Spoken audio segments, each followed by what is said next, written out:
were a heartbeat dreamer. So in the summer of 2017, a lifeguard from North Carolina and a horse wrangler from PA met at a Young Life camp hundreds of miles away called Crooked Creek.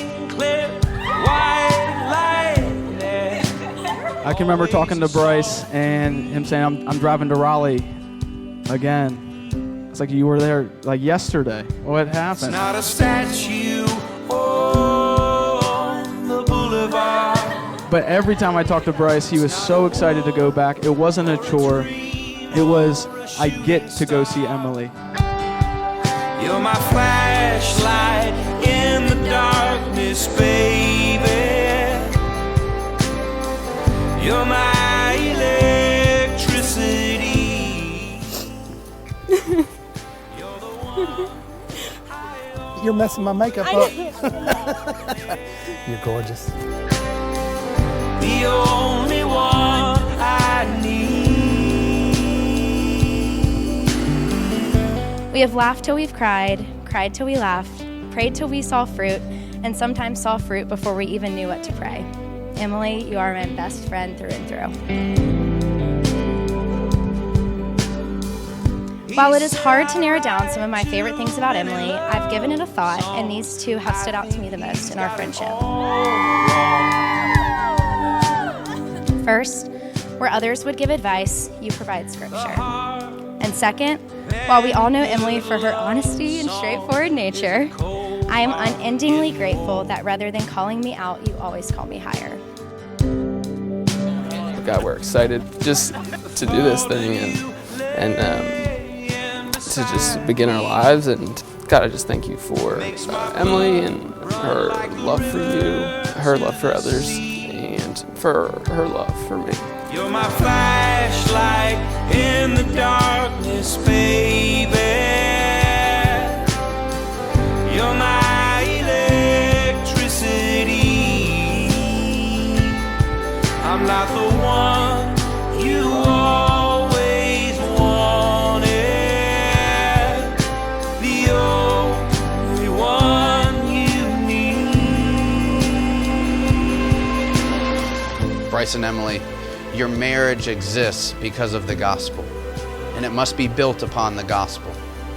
Your marriage is not to say to the world, look at a perfect couple, but your marriage is to say to the world, look at two people who are sinners and are needy of grace, who have found that grace in Jesus Christ.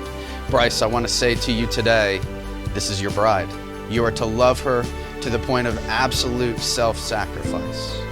Your love is to know no end. You are her provider and her protector.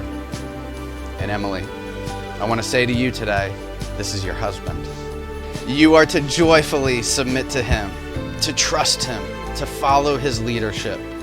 And you are to love him through submitting to his leadership, supporting him, caring for him, and through being the complement that God has provided him. Bryce, you may now kiss your bride.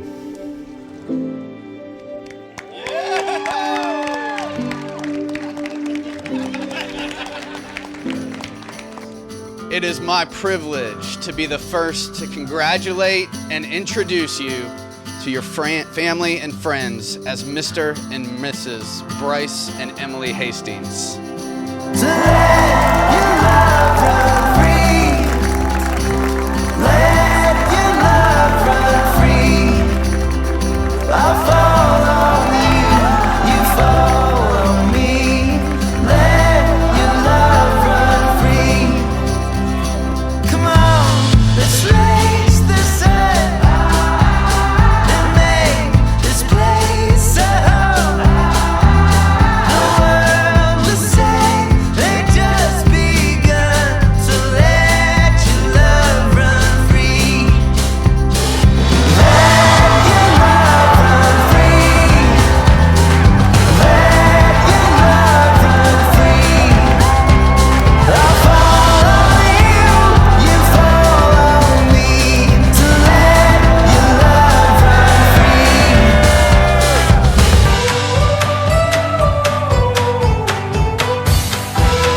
message here on the telephone, 'cause we've no idea when we're coming home.